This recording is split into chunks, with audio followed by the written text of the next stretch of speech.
Kejadian ini terjadi ketika aku menjalani praktik salah satu mata ajar kuliah di sebuah puskesmas yang ada di daerah Bandung. Lebih tepatnya daerah kabupaten. Puskesmas ini cukup besar. Ada ruang rawat inap untuk pasiennya dan terdiri dari beberapa lantai. Ruang rawat inapnya terletak di bagian paling belakang. Dan kabarnya, ruangan itu jarang digunakan karena jarang ada pasien yang perlu dirawat inap. Saat itu aku menjalani dinas sekitar hari ke-6 dan mulailah terjadi hal-hal yang membuatku merinding sampai akhirnya aku mengirimkan cerita ini ke tim Nightmare Site. Hari-hari sebelumnya aku dinas pagi dan siang sehingga aku bisa pulang dan tidak menginap. Namun pada malam itu, aku ke bagian dinas malam. Seperti biasa, aku mengerjakan pekerjaanku. Melihat dokumen, berkas-berkas laporan. Dan karena ini pertama kalinya aku dinas malam, keadaan puskesmas terasa sepi sekali. Tak ada satupun pasien yang datang di jam dinasku. Sampai akhirnya, aku pun diminta untuk berjaga sambil istirahat di kamar belakang. Kamar itu adalah ruang rawat inap yang tadi kuceritakan. Di ruangan itu hanya ada 2 kasur yang bisa digunakan, dan ada kamar mandi di dalam. Sebenarnya cukup luas. Memang biasanya ketika tidak ada pasien, ruangan itu sering dipakai untuk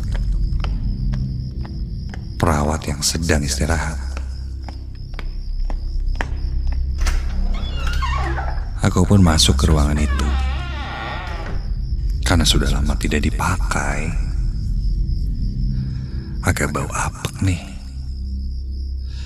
Sepertinya cukup lama tidak dibersihkan. Aku mengecek ranjang yang nantinya akan kugunakan untuk istirahat sejenak. Kucek kamar mandinya, ya airnya masih menyala.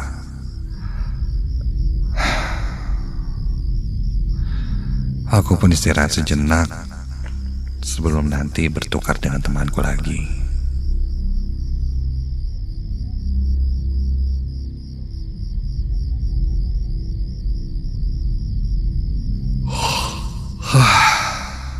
Tiduran sebentar kali ya.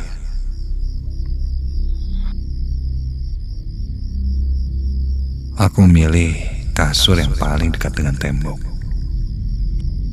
Ada kasur lainnya yang terlihat tak jauh dariku. Pandanganku menyusuri setiap sudut ruangan itu, menyesuaikan diri dengan ruangan itu, berharap aku bisa merasa nyaman. Kondisinya saat itu lampu kunyalakan, membuatku merasa cukup tenang saat itu. Meskipun aku sudah mengantuk dan beberapa kali menguap, namun rasanya sulit untuk tertidur. Entah kenapa, ada rasa tidak nyaman sebenarnya.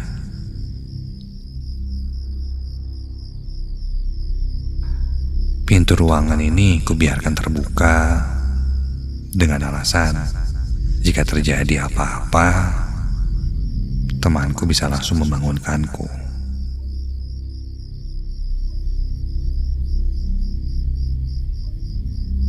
Sampai Baru saja aku akan memejamkan mata, tiba-tiba sepertinya ku dengar ada suara langkah kaki masuk ke ruangan. Aku pun membuka mata dan langsung melihat ke arah ruangan. Tidak ada yang masuk ke kamar itu.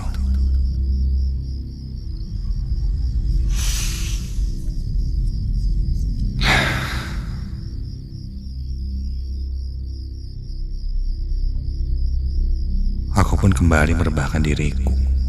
Mungkin aku salah dengar. Baru saja mengatur kembali posisi, tiba-tiba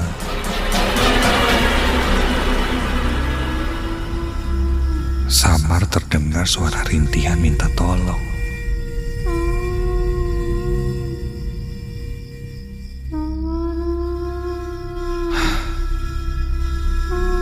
Cukup jelas suaranya. Rintihan orang minta tolong.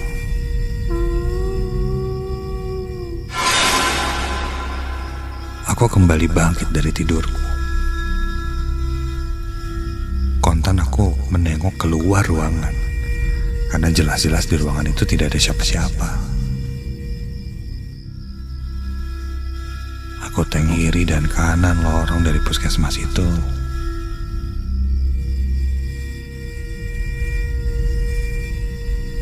Tidak ada siapa-siapa. Dan suara itu pun mendadak hilang, tidak terdengar lagi.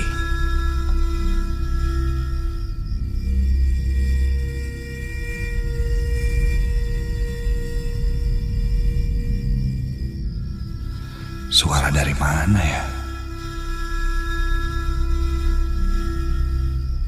Aku pun melangkah kembali masuk ke dalam ruangan dan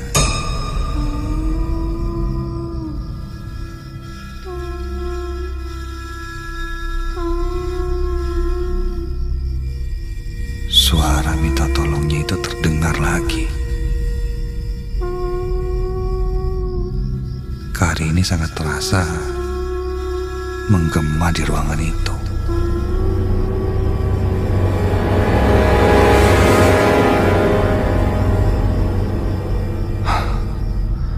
Bulu kuduku tiba-tiba saja berdiri, merinding.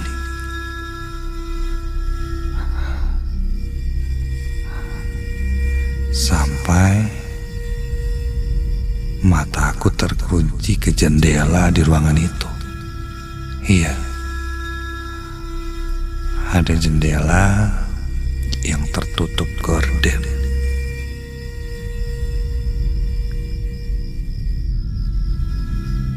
Dan terlihat olehku, gorden jendela itu bergerak-gerak. Sepertinya jendelanya terbuka dan gordennya tertiup angin dari luar.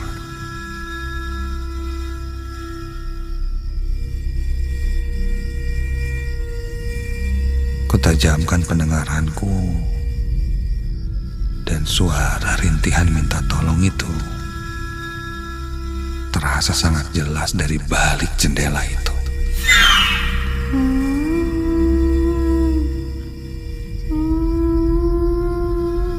Jantungku mulai berdegup kencang. Aku menyadari ini tidak beres.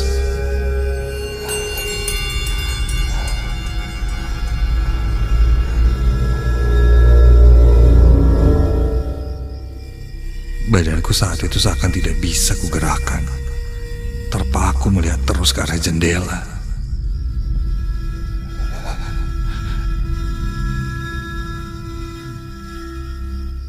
Dan kulihat gorden jendela itu masih bergerak-gerak. Seakan terkena angin dari luar, tapi kali ini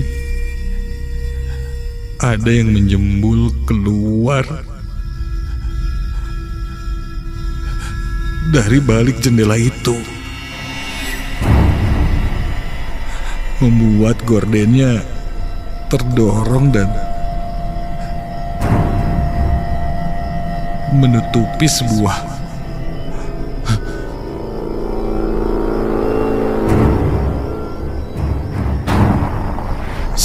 kepala yang terus mendorong gorden itu. Seakan-akan ada yang masuk dari arah luar jendela menuju ke dalam ruangan ini lewat jendela. Dan dari balik gorden yang menyembul itu kini terlihat ada rambut hitam yang panjang dari balik gordennya.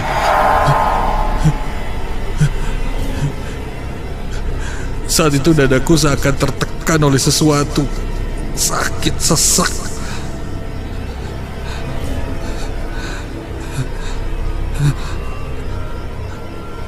Lalu semakin jelas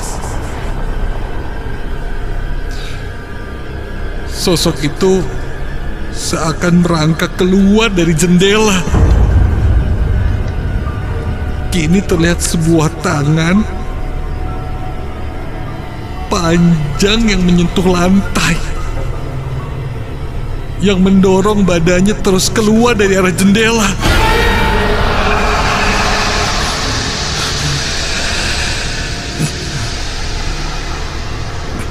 Sosok perempuan yang merangkak keluar dari jendela kini terlihat jelas di depanku. Rambutnya panjang terurai dan setengah badannya terlihat keluar menjulur dari arah jendela, dan setengah badannya lagi tertutup gorden.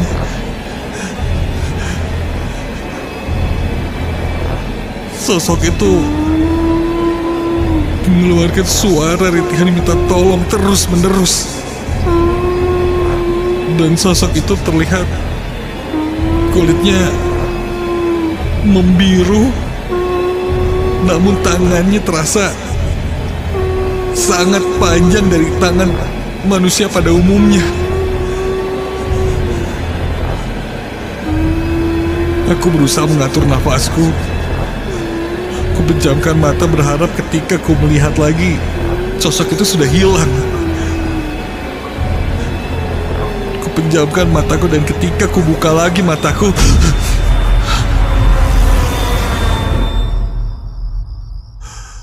sosok itu sudah hilang.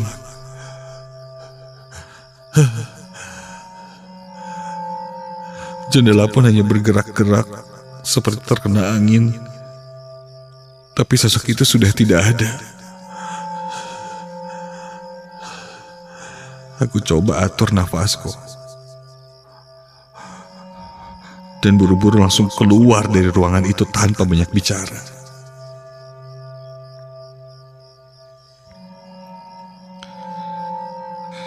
Singkat cerita, aku kembali ke depan dan temanku sempat bertanya kenapa tidak jadi istirahat. Saat itu aku tidak ceritakan apapun. Hingga keesokan paginya, aku pun ceritakan tentang kejadian yang kualami semalam. Melihat sosok perempuan dengan rambut sangat panjang terus merintih meminta tolong. Untung saja wajahnya tidak terlihat olehku.